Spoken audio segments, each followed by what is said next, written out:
Fibonacci sequence is a series of numbers where each number is the sum of the previous two numbers. The numbers in the sequence have extraordinary mathematical properties and can be found in patterns all throughout nature. So I decided to see what they would sound like as music.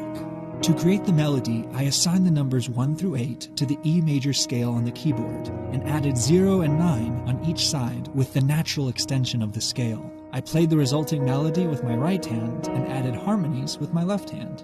Now, the first number of the Fibonacci sequence is 0, but 0 added to itself just equals 0 forever. In fact, that's what you've been hearing in the background.